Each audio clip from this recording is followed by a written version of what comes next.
उत्तराखंड में अब मदरसे नहीं चलेंगे, ये सवाल उत्तराखंड अल्पसंख्यक शिक्षा विधेयक के मंजूर होने के बाद उठ रहा है।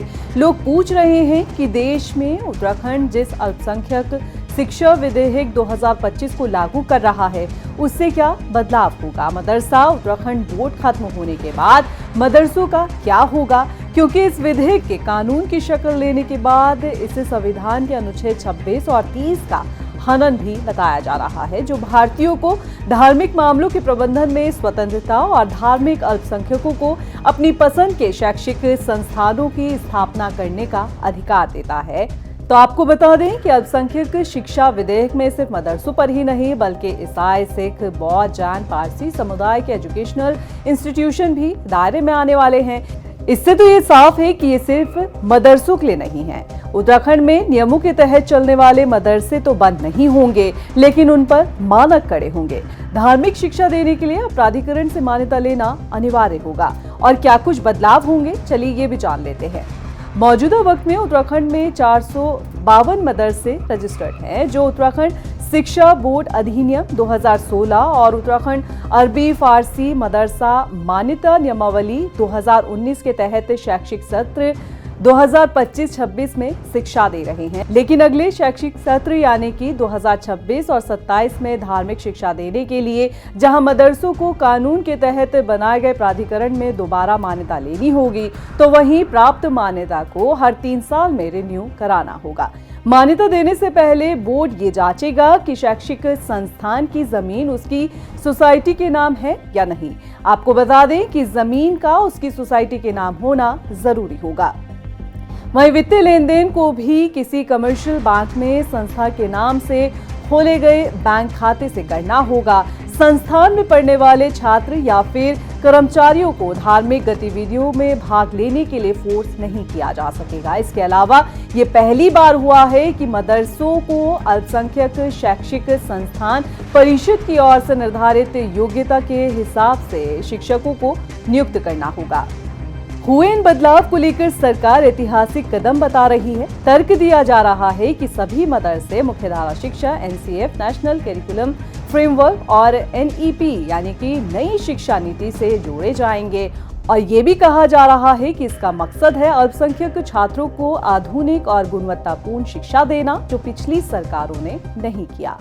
नई शिक्षा के अंतर्गत जो हमारे माननीय मुख्यमंत्री पुष्कर सिंह धामी जी ने मदरसा बोर्ड का विस्तार किया है, और मदरसा बोर्ड में अब तक सिर्फ मुसलमानों को वहाँ से प्रमाण पत्र मिलते थे, और वो प्रमाण पत्र भी आधे अधूरे थे जो कांग्रेस के कार्यकाल के अंदर उन्हें समकक्षता तक हासिल नहीं थी। हमने माननीय मुख्यमंत्री श्री पुष्कर सिंह धामी जी के सामने जब ये सारी चीज़ों को रखा और उन्होंने इसका विश्लेषण किया, तो उन्होंने पाया कि मदरसों के अंदर जो गुणवत्तापूर्ण एजुकेशन की जिसकी ज़रूरत है वो उन्हें नहीं दी जा रही है। यानी धार्मिक एजुकेशन दी जाती थी तो 2023 से एनसीईआरटी का सिलेबस उन्हें पढ़ाया गया। उन्होंने अच्छा।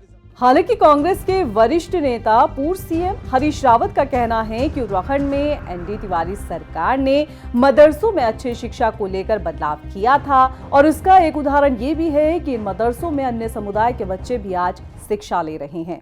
नरेंद्र जी के समय से सरकार ने मदरसा एजुकेशन को समावेशी शिक्षा की तरफ ले जाने का एक गंभीर प्रयास प्रारंभ किया था, और सभी सरकारों ने उस प्रयास को आगे बढ़ाया था। और उसी का प्रभाव था कि हमारी मदरसा एजुकेशन का आधुनिकीकरण भी हो रहा था, और दूसरे धर्मों के लोग भी अब मदरसों में पढ़ने के लिए जाने लगे थे, और कई मदरसे हमारे राष्ट्रीय स्तर पर बड़े नामचीन हो गए थे। ऐसा लगता था कि हमारी एजुकेशन की ये धारा भी उसी तरीके से सशक्त होगी जिस तरीके से पहले, आज से 30-40 साल पहले हमारी माध्यमिक शिक्षा प्रणाली थी। तो हम ये उम्मीद कर रहे थे। अब क्या प्रभाव पड़ेगा, मगर एक प्रभाव तो निश्चित है कि धार्मिक शिक्षा तो देने से किसी को आप रोक नहीं सकते, किसी ऐसी संस्था बनाने से। और जब इससे कट्टरता और बढ़ेगी, आइसोलेशन और बढ़ेगा, समावेशिता की तरफ जो हमारे कदम बढ़ रहे थे राज्य के, वो कदम ठिठकेंगे। ऐसा मेरी आशंका है। सरकार ये दावा कर रही है कि अधिनियम अल्पसंख्यक संस्थानों के बनने और संचालन में हस्तक्षेप नहीं करेगा, बल्कि अच्छी शिक्षा को तवज्जो देगा। लेकिन सवाल ये उठ रहा है कि जब धार्मिक स्वतंत्रता का अधिकार है, तो फिर धार्मिक शिक्षा देने के लिए प्राधिकरण से मंजूरी क्यों?